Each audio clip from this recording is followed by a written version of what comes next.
Hello and welcome to India Business Hour. I'm Ashmit Kumar and here are the headlines that we're tracking this evening. Nifty crosses the 26,000 mark for the first time in a choppy trading session. Takes 38 sessions to scale from 25 to 26,000. The sensex too crossed the 85,000 mark for the first time. The Nifty Bank snapped an 8-day winning streak. China's central bank unveils its biggest stimulus measure since the pandemic to revive the Chinese economy, announces policy rate cut and measures to ease mortgage repayment burden, among others. Asian markets perk up in trade. Indian metal stocks gain in trade as well. Israel launches fresh airstrikes on southern Lebanon overnight. Targets Hezbollah positions from where rockets were fired towards Israel. Thousands flee their homes in southern Lebanon for safety. Netanyahu says they were changing the security balance along the northern Israel border. Iran says it will not remain indifferent to Israel's crimes. JP Morgan Chase CEO Jamie Dimon says India is doing a lot of right things and he's optimistic about growth prospects, calls China plus one a great opportunity for India, adds that India can look at reducing regulations, making it easier to get more FDI. A salesman for Gavi. They've given me a $9 billion quota. Philanthropist Bill Gates calls himself a salesman for Gavi. The Global Vaccine Alliance highlights a 5-year stagnation on healthcare spending, lauds India for funding almost all of its health needs. That's an exclusive. SEBI gives the go-ahead to food aggregator Swiggy's confidential filing for its $1.4 billion IPO. The market regulator had issued observations on Swiggy's IPO papers as of September 19th. A Delaware Supreme Court rules in favor of U.S. investors, upholds previous ruling saying Byju's defaulted on $1.5 billion loan. This will allow American lenders to take control of EdTech U.S. assets and demand full repayment. However, the company says this order will not impact the legal proceedings in India. Prime Minister Modi meets Zelensky in New York on the sidelines of a United Nations event, reiterates his support for a peaceful resolution of the Ukraine-Russia conflict. Zelensky expresses gratitude for India's clear support of its sovereignty and territorial integrity. Karnataka High Court upholds governor's decision to sanction a probe against Chief Minister Sitaramaiah in the alleged Mysuru Urban Development Authority scam. The court, while dismissing Sitaramaiah's plea, said that the governor can take independent decisions in exceptional circumstances. 26 seats go to polls in Phase 2 of Jammu and Kashmir Assembly elections tomorrow. 239 candidates, including former Chief Minister Omar Abdullah, J&K's BJP Chief Ravinder Raina and J&K's Congress President Tariq Hamid Kara are in the fray.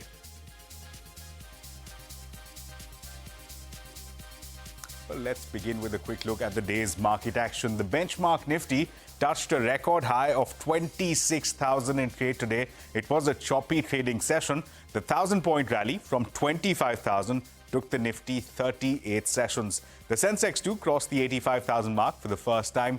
Mid-cap index posted a record close for the third straight session. The Nifty Bank snapped an 8-day winning streak.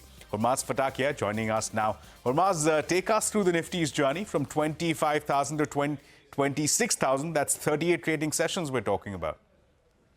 There was this suspense building up, right? And finally, the mark of 26,000 eventually happening on the financial services expiry day. 38 sessions then from 25 to 26,000. We hit 25 for the first time on the 1st of August. So it's taken 38 trading sessions then.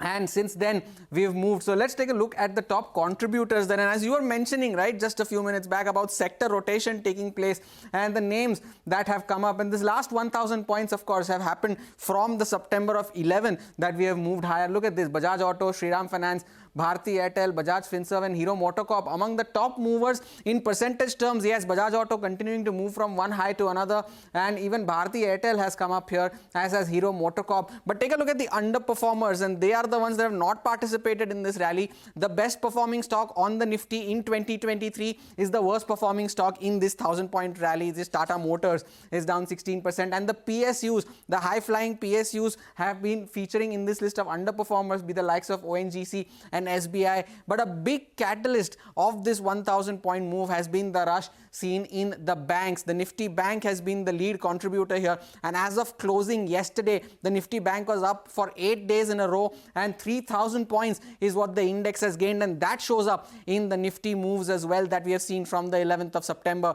And take a look at the big movers in the Nifty Bank as well. An underperforming Bandhan Bank is the top performer in these last 8 sessions from the 11th of September. And look at this, HDFC Bank and ICICI Bank, the two big heavyweights on the Nifty Bank, on the Nifty as well, 7% each, and that shows up on the price as well.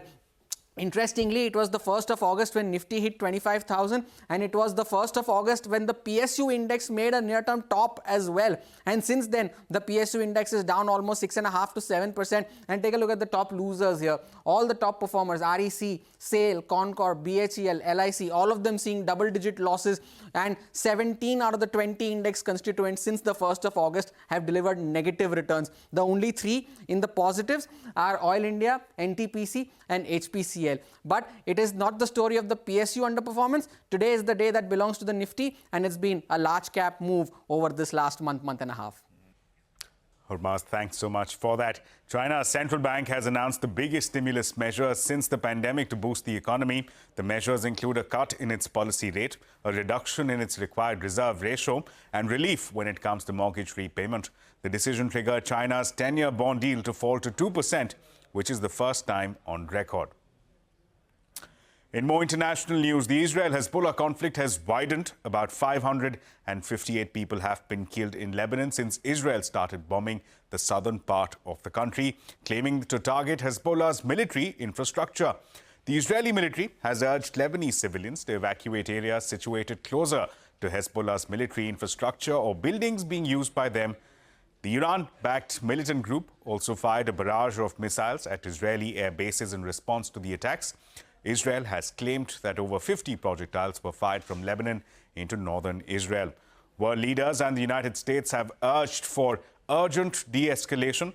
Iran has said that Hezbollah cannot stand alone against a country that is being defended and supported and supplied by Western countries, by European countries and the United States. Meanwhile, thousands of civilians have started evacuating parts of southern Lebanon after reports of Hezbollah storing weapons in the region surfaced. Civilians in the region are moving towards northern Lebanon following Israel's orders. I have a message for the people of Lebanon.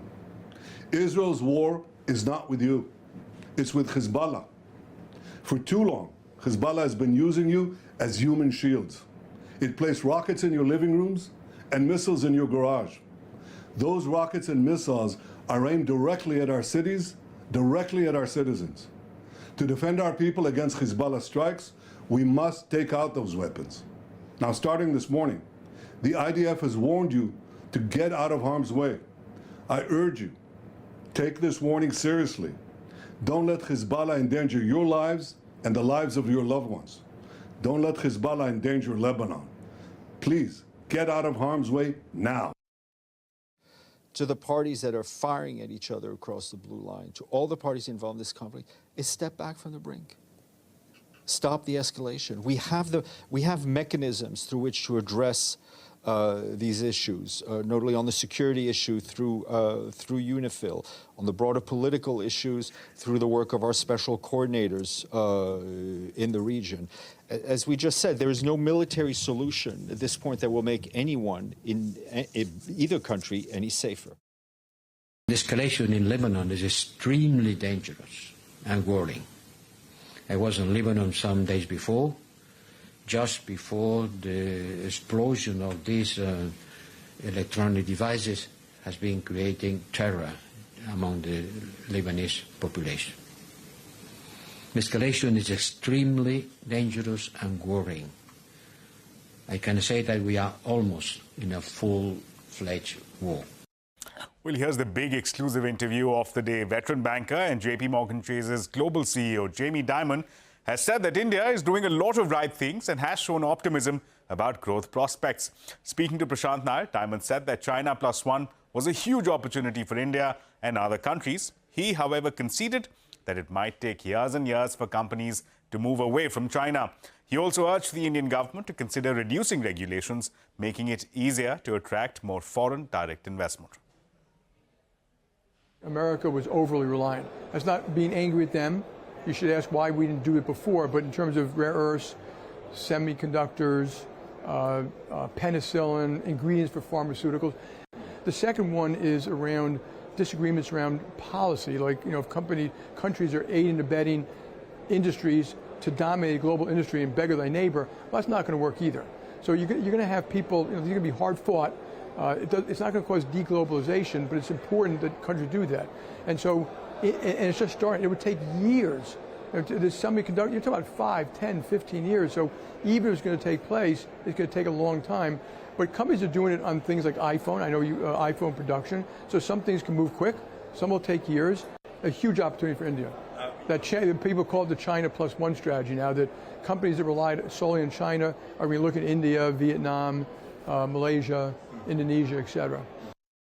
Prime Minister, that odd par program, I think I'm saying that right, the changing the GST, the tax system among the states, national infrastructure, your schools graduating a lot of extremely bright, talented people.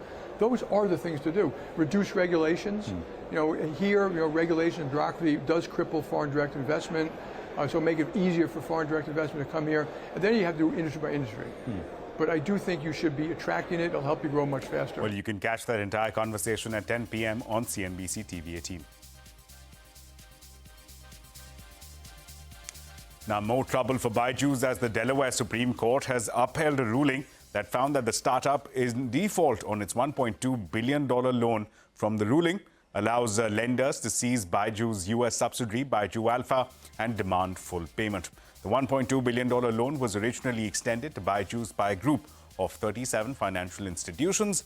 Byju's has maintained that this order will have no bearing on the company's ongoing legal proceedings back home in India. And Punjab National Bank shares fell in trade after the company's QIP offered shares at a discount to its current market price. The PSE lender set a floor price of Rs 109.16 per share for its QIP, which it launched yesterday. This is a 2% discount from the stock's closing price as of yesterday. This placement comes after the PNB announced earlier that it plans to raise 5,000 crore rupees. And the top executives of India's telecom companies met the telecom minister, Jyotiraditya Scindia, to raise the issue of AGR dues. Reliance Jio chairman Akash Ambani, Bharti Enterprises vice chairperson Rajan Bharti Mittal, and Vodafone's Ideas CEO Akshay Mundra attended the meeting. Remember, in 2019, the telecom department estimated that Airtel's AGR dues stood at 43,900 crore rupees as opposed to the company's estimate of 13,000 crore rupees. Meanwhile, the DOT's demand for Vodafone Ideas stood at 58,000 crore rupees compared to 21,500 crore rupees assessed by the company itself. The group of ministers meeting on real estate in Goa remained inconclusive. The GOM, under the convenership of the Goa CM Pramod Sawant, is assigned to make suggestions at the meeting on various issues related with GST mechanism for the real estate sector. Timsy Jaipuria joins us now with more details. Timsy, tell us, what are you picking up from Goa? Well, that's right. What we are given to understand from sources is that the GST Council nominated group of ministers on boosting real estate has largely remained inconclusive. Remember, the group of ministers was meeting in Goa under the chairmanship of Goa CM Pramod Sawant. What we are given to understand is that the GOM has decided to defer the proposal to revise the limit of affordable housing from current 45 lakh rupees in metro cities to 75 lakh rupees, a demand that was laid out by Maharashtra. GOM rather is in favor of keeping the limit of affordable housing valuation at 65 lakhs. It has now asked all the states with metro cities to come back on the proposal with revenue implications. GOM has also deferred the proposal on land valuation on properties sold in group housing, societies, commercial complex, etc. GM has asked all the states to come back to the group of ministers in 10 days on the proposed valuation mechanism. Currently, remember, land cost is estimated at 1/3 of the total cost that one pays in such case, and 2/3 is the construction cost. Group of ministers has also deferred the proposal to exempt GST on redevelopment of buildings in cooperative housing society on ownership basis. It has also deferred the proposal to give preferential treatment to free houses to slum dwellers in slum redevelopment projects. It has rejected the proposal to exempt GST on long-term lease of land of industrial plots with entities less than 20% government ownerships. It has also rejected the proposal to exempt GST on services cost, premium, etc. on long-term land lease executed by government institutes. It has also rejected the proposal to exempt GST on long-term lease given to tourism sector. Rather, it is in favor, saying that states should declare tourism as infrastructure sector to grant this exemption. Now we pick up that the group of ministers will meet next on 25th of October in Gandhinagar, Gujarat, to discuss the deferred proposals once again. Back to you. The Central Board of Indirect Taxes has announced that it has identified nearly 68,000 fake GST registrations across the country. CBIC member Shashank Priya has said that around 27% of these registrations have been found to be non-existent as of the 22nd of September. The government's drive has also detected tax evasion worth more than 10,000 crore rupees and have recovered 28 crore rupees. And food aggregator Swiggy has received SEBI's nod for confidential filing of its $1.4 billion IPO. The market regulator has issued observations on the company's IPO papers as of the 19th of September. Sources have told Money Control that the company may launch its issue in November or December, adding that talks with anchor investors are still ongoing.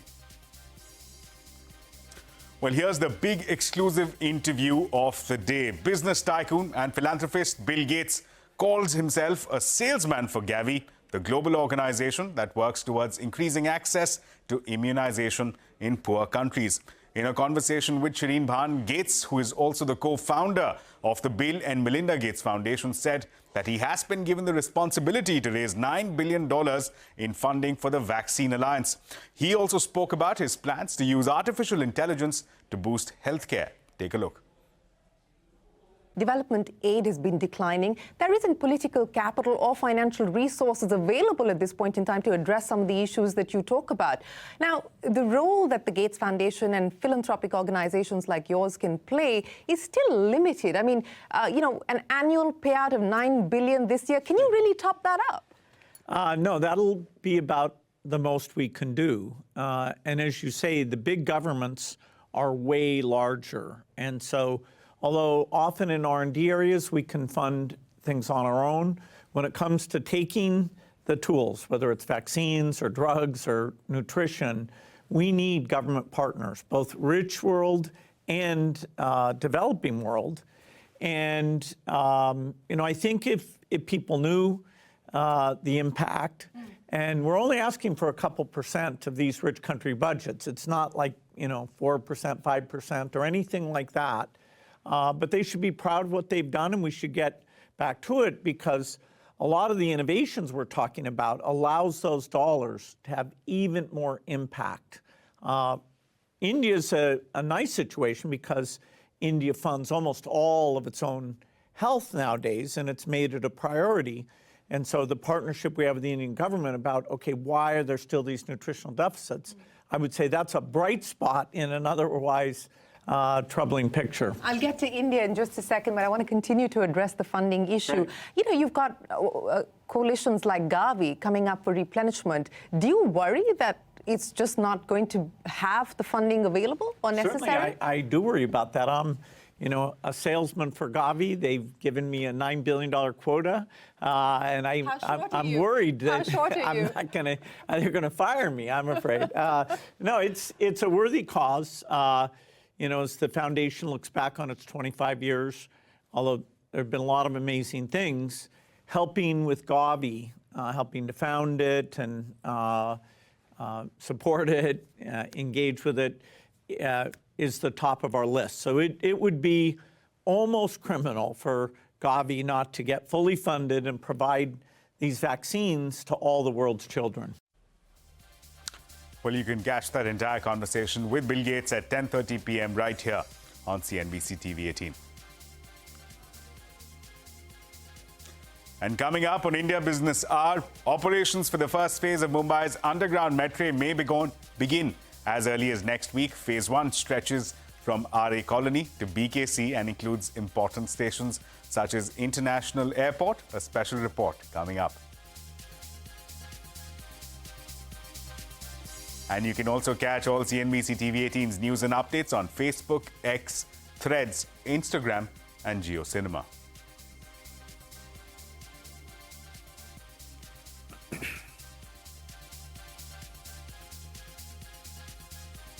Karnataka High Court has upheld the state governor's decision to sanction a probe against Chief Minister Sitharamaiah in the alleged Mysuru Urban Development Authority scam.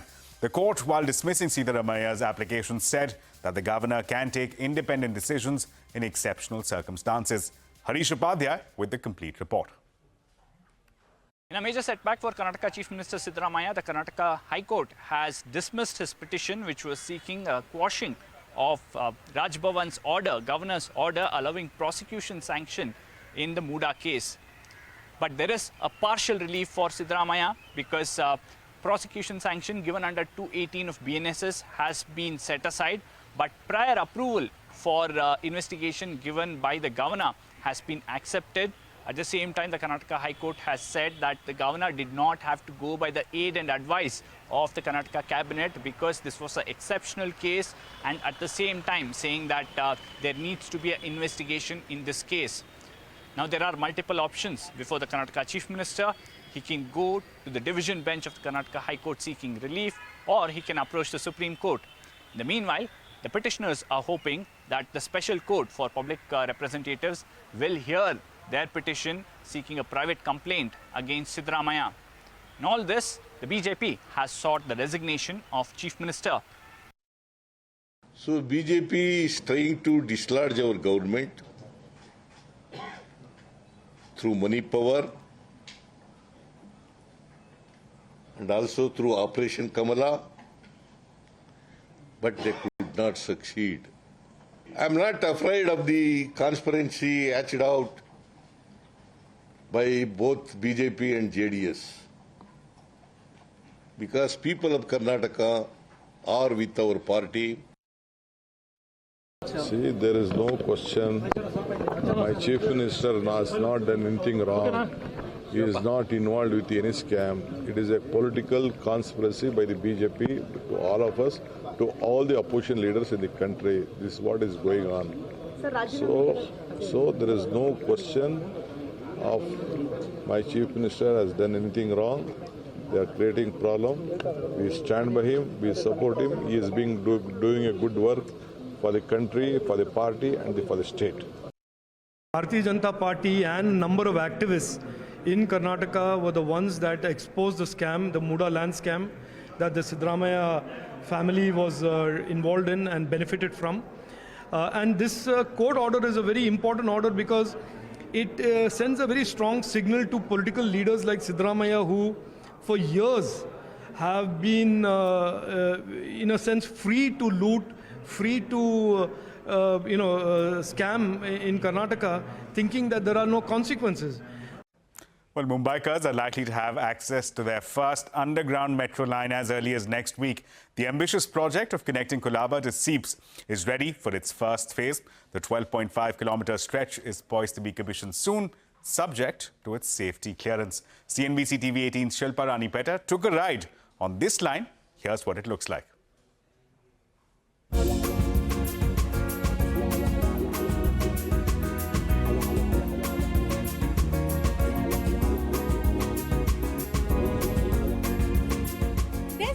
Mumbai's first and fully underground metro line, the first phase of which will start operations in the 1st of October. This first phase between RA to BKC will have 10 stations where 9 trains will run every day, covering a distance of 12.4 kilometers. Today, I'm at the RA station and let's get a sneak peek into what a ride it's going to be. Let's go.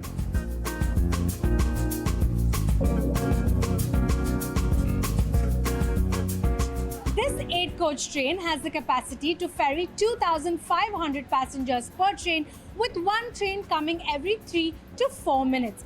Now, once the entire line is fully operational, you can expect this entire line to be able to carry 13 lakh passengers every day. And as more trains are added, expect one train every 2 minutes. But for now, come take a ride with me and let's look at what the train looks like from inside.